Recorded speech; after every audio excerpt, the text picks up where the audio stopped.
సంక్రాంతి యాల బస్సులు క్యాన్సిల్ అయినాయని గోసపడ్డట్టే విమానం డిపోలల్లా విమానాలు క్యాన్సిల్ అయినాయని గోసపడుతున్నారు ప్రయాణికులు. గిట్లెట్లా చేస్తారని కోపానికొచ్చిండ్రు పబ్లిక్. ఈడ ఆడ అని తేడా లేకుండా దేశంలోన్న అన్ని విమానం డిపోలల్లా ఇండిగో విమానాల కంపెనీల మీద గరానికొస్తున్నారు ప్రయాణికులు. కట్టలు తెంచిన ఆవేశంతోని కంపెనీలను కొట్టపోతున్నారు. ఏ బస్సు దొరికితే ఆ బస్సులో ఎల్లబోదామని బస్సు కోసం ఎదురు చూసినట్టే విమానాల కోసం డిపోలో ఎదురు చూస్తున్నారు.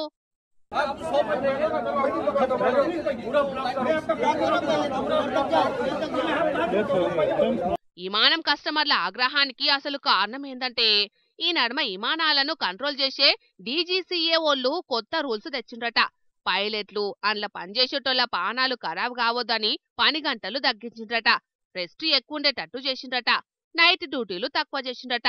ఓటీలు గీటీలు లేకుండా చేసిండ్రట.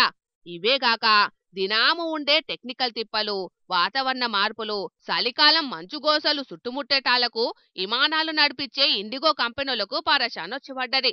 మొన్నటి సంధి తక్కువ సిబ్బంది ఉన్నారని ఇష్టం వచ్చినట్లు సర్వీసులను బంద్ పెడుతున్నారు. 2 రోజులనే 200 దాకా విమానాలు రద్దు చేసిండ్రట.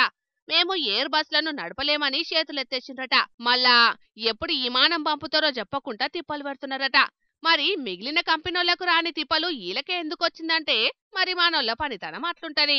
అందరికంటే ఎక్కువ విమానాలను ఈల నడుపుతున్నారట. సర్వీసులు ఎక్కువ, పనిచేసేటోళ్ళు తక్కువయ్యేటాలకు చేతులెత్తేసిండ్రు. మీ అసౌకర్యానికి చింతిస్తున్నామనుకుంటా దండాలు పెడుతున్నారు. షెర్ల నీళ్లు పోయి షెర్ వెనుక పడ్డాక ఎన్ని చెప్తే ఏమొస్తది చెప్పుండ్రి. సర్వీసులకు తగ్గట్లు సిబ్బందిని పెంచుకోవాలి గాని మోసటోనికే బరువెత్తమన్నట్టు చేస్తే నడుతుందా చెప్పుండ్రి. ఎన్నటికైనా తిప్పలు తప్పవు కదా.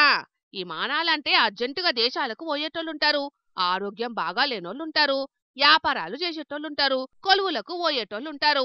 ఎంత చిన్న పరేషానైనా దేశమంతా ఆగమే గదా. సెంట్రల్ సర్కార్ రంగంలోకి దిగిందట. కానీ గింతమంది తిప్పలు ఎట్లా తీరుతారో, ఎప్పటి వరకు తీరుతారో చూడాలిగా.